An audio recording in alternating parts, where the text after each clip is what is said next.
as time flies by, you'll open up your eyes wide. You feel it's gonna go your way. Hey, hey, it's a brand new day. Hey, hey, hey, it's a brand new day.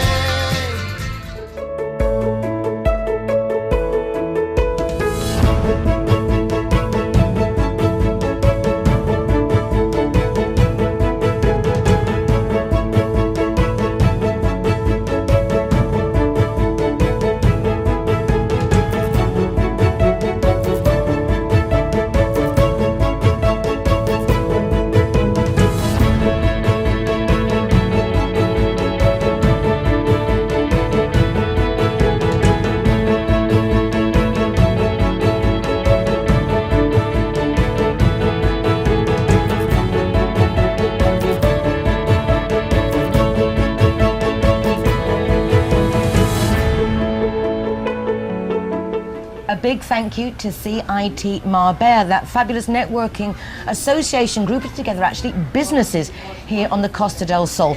More than 500 companies covering over 80 different professions. But this one is unique. This lovely lady, Alejandra, has come to us from the Santa Maria Polo Club in Sotogrande. And how cool is that? I mean, just that itself.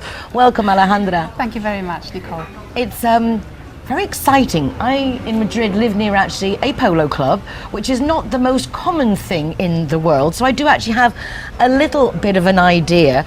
But I think a lot of people here in Marbella don't realise that half an hour down the road, we have an enormous polo club with all the installations. And so I'm very honoured that you joined us. Did it take you long to get here? No, half an hour. Really, is that literally half an hour? Yes, if you take the A7, the club is situated just off the A7, exit 133 to Torre Guadiaro, and we're there. You can actually see the fields as you're coming down, and you see Gibraltar at the end, and you see the fields in Sotogrande. That's where we are. And so there's no getting lost. It's very simple. It's that wonderful one road that really takes you from Gibraltar to Madrid, actually. This one long road. So it's easy to get to. And now tell us, why do we want to go? Why would we want to go to Sotogrande, to the Santa Maria Polo Club? Well, you must come because we've got the 47th international tournament beginning on the 25th of July. 47th? I mean, you say 47. That like 47. That's, yes. Is that you've been doing this for nearly 50 years? Could that really be the case? Yes, wow. It is. It is. The polo began in Sotogrande in the 1960s. It actually began in the area of Gibraltar at the end of the 19th century. But some families that lived in Sotogrande decided to keep on playing there and begin a social event, a friends event of polo players and teams. And they gathered up every summer to play the Copa de Oro, and then this sport began to grow and grow and grow in Sotogrande until we've got 3 copas, the Copa de Bronce, the Bronze Cup, Copa de Plata, the Silver Cup, and then Copa de Oro. And it runs for almost a month and 5 days. Wow. Of polo every day. So this year, starting on the 25th of July, until the 1st of September. Yes. So that is a long stretch. Almost every day there are going to be polo matches? Yes, we've got, I think I've counted 34 days of polo. We probably only have 2 days of rest this summer, and we not only have the polo, we have a shopping village, we have concerts, so it's a big event that's going to go on for the whole summer. So whether you go for the whole thing or just for one day, there's always going to be something to keep you interested. Now, I asked you before, do you know much about polo? But it turns out you actually know a lot about riding. You yourself were a competitive rider. Yes. I mean, that's exciting. A pretty little girl like you doing. Well, I used to be a show jumper, which is a very different world to the polo, because the polo is a team, and it's a different sport, because polo is almost like football or rugby. You have to you have the goals, and you have to work in a team to get to the goal, and you can actually push which is something you don't know, you don't do in show jumping. And I have done a little practice, a polo practice, and it's fun. It's very difficult. It's very difficult to play, but it's extremely exciting. Tell us a bit about, I know we're sidetracking a little bit, but I am interested to know a little bit more about your life as a show jumper, because that's a very strict, controlled, the amount of practice and dedication that takes between you and the animal, that bond that you need to create. Can you share about how you started getting into that world? What was your inspiration? Well, I started riding here in La Costa del Sol, in a small stable in Churriana, and these stables were owned by British people, so I very soon started to go to England, and I participated in the pony club in the summers. And then when I finished high school, I decided to start university in England so I could ride more and more and more. So I did everything. I did eventing, I did hunting, and then I got the chance to ride for a family and train the horses. They were located in Alaurín, but we competed all around Europe. And I had the chance to compete some very good horses and be trained by the best trainers in Europe, and that was very exciting as well. And it is a sport in which you make a bond with a horse. It takes like 6 months until you bond well with this animal, and you're 2 in 1. Yes. You've changed slightly now. You're together with the Santa Maria Polo Club. What do you do there? What are your responsibilities? What's your day-to-day like? Well, I started in Santa Maria working in the polo office, and that was organizing the tournaments, organizing the teams, communications, a little bit of everything, just being there for the riders, also for the spectators, so that they knew that we have tournaments. Also, I was in charge of the stables and where each team would locate the horses in our stables, help them with anything they need, because we've got riders that come from all over the world. We've got riders from Sweden, a lot of riders come from England, a lot of players, because they're players rather than riders, from France, from the United States, from South America.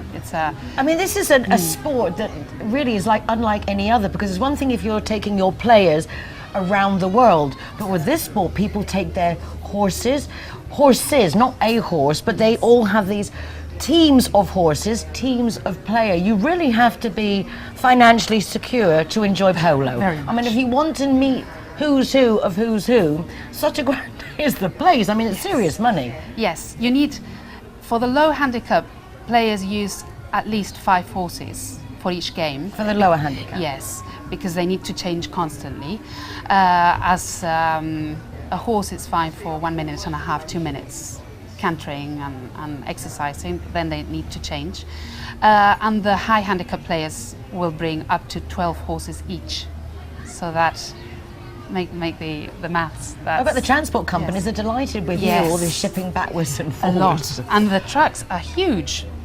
The trucks are very big, and you see them all around Sotogrande in the summer, coming up and down, up and down.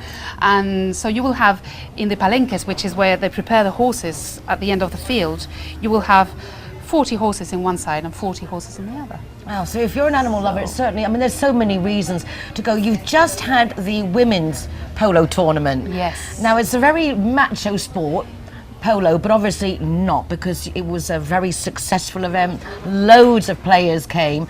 It must be very rewarding to see that you have not only established and created, but are maintaining this pull, this excitement to come to Sotogrande. Yes, and yes, women are coming very strong in this sport, which used to be a man's sport, and now we've got 8 teams of 4 women each team playing.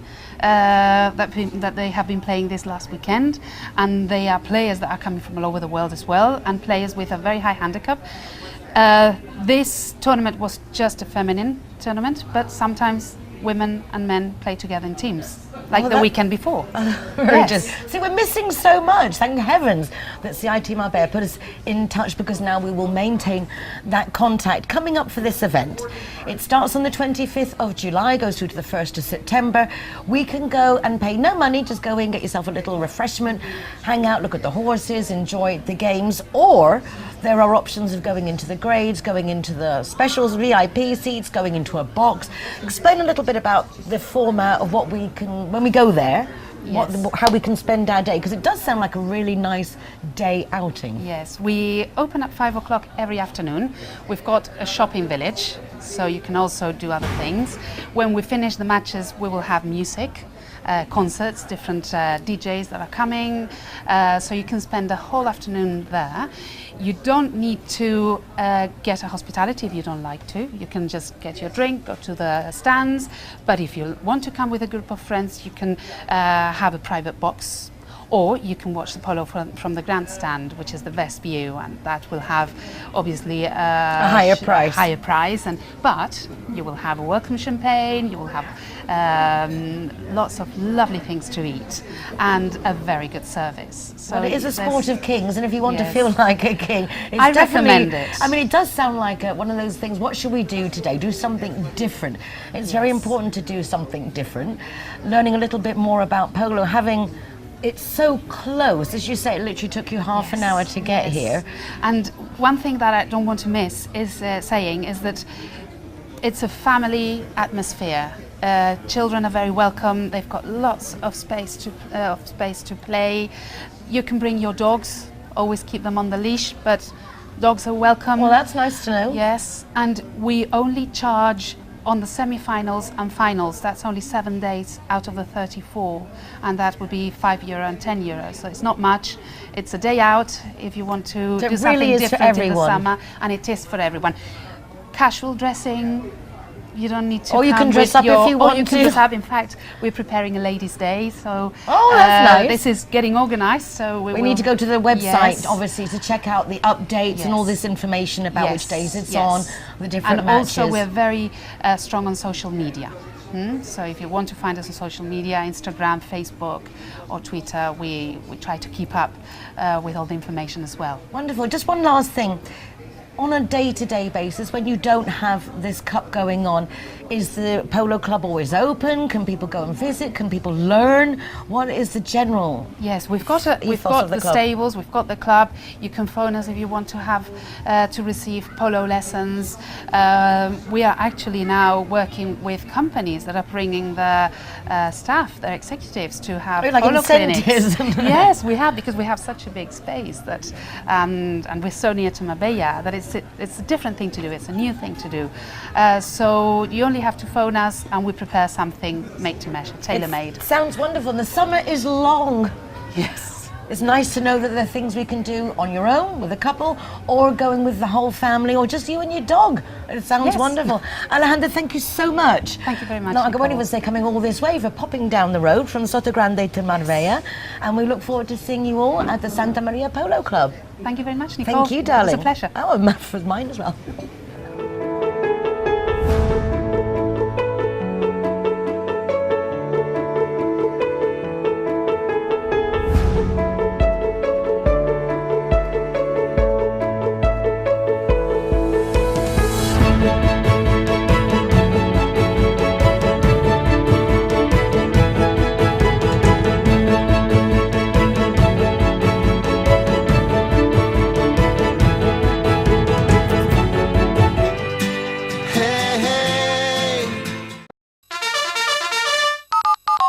Free taxi 4 times a month and 25% discount on your car insurance if you're the Zero Hero.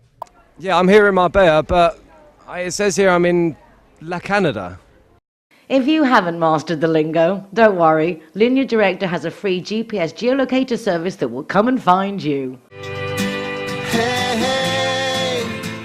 Thank you for joining us again for another Marbella Now. We will be back tomorrow, not just with another TV show, but also with our radio show, Mi Marbella. That's M-I, My Marbella in Spanish, on 107.6 FM. We'll also be back again in the evening at 8 p.m. on RTV Marbella with this program, Marbella Now, and you can watch this via streaming. You can also go to recordings of all programs from our website, marbellanowtv.com.